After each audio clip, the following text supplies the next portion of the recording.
Kahit wala pang nararamdamang malakas na pag-ulan, sinisimula na po ng Department of Public Works and Highways o DPWH ang declogging operation sa mga waterways. Gayon din po ang pagsasaayos ng mga dike para naman maiwasan ang pagragasa ng baha at pagtaas ng level ng tubig sa mga ilog. Ito ang balitang tinutukan ni Julius Disamburon.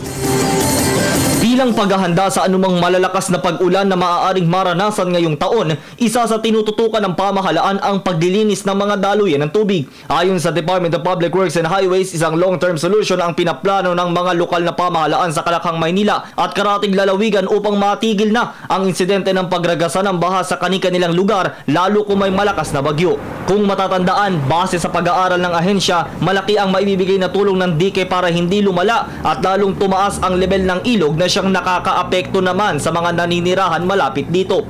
Well, continuous din yung ating ginagawa.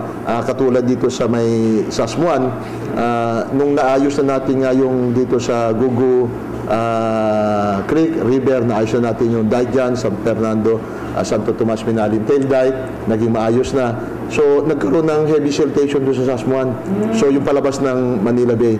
So, ongoing ngayon yung ating dredging doon para pagdating ng tag-ulan, freely flow yung floodwaters palabas ng Manila Bay.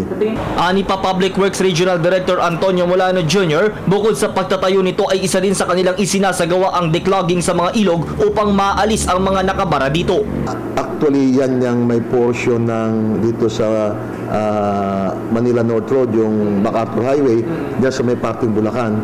Kasi yung area dyan, lumubog noong 2011, 2012, pag nagbabaha, umaabot hanggang Baywang yung tubig. So may mga portion dyan, sabi nila, clog lang yung mga drainage. Tama, clog din yung mga drainage, pero hindi lang yon kasi yung ibang mga floodplains dyan, binahayan na ng mga, naglagay ng mga buildings, naglagay ng mga bahay. So walang tatakbuhan na yung mga bumababa na tubig.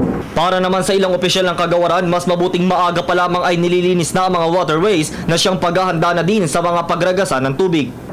Yung sinasabi ko dati, yung Rio Chico, bali gumawa na ako ng ganito, magsasubmit ako ng gan para sa funding niya, kasi sa office ng flood control doon kay Director Gatan, para makonsider nila sakali malagyan ng pondo. Drainage yung mga ginawa dito, kaya hindi na nag-elevate. Samantala, ilang kalsada din naman patungo ng gitnang Luzon ang siyang unti-unti nang natatapos bilang bahagi ng road widening at elevation project ng pamahalaan.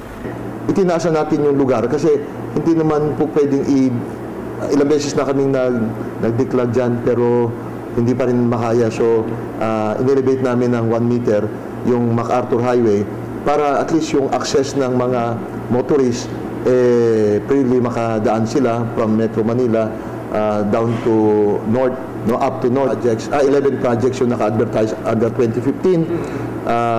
Wherein mga bidding nito merong January 22, merong January 27, meron din pa kaming second batch na advertise, mga about 8 to 10 projects yun. Ang bidding nito mga about February. So all in all, mga about 52 projects ng region ang may papabid namin. Para sa Telebisyon ng Bayan, ako si Julius Disamburon.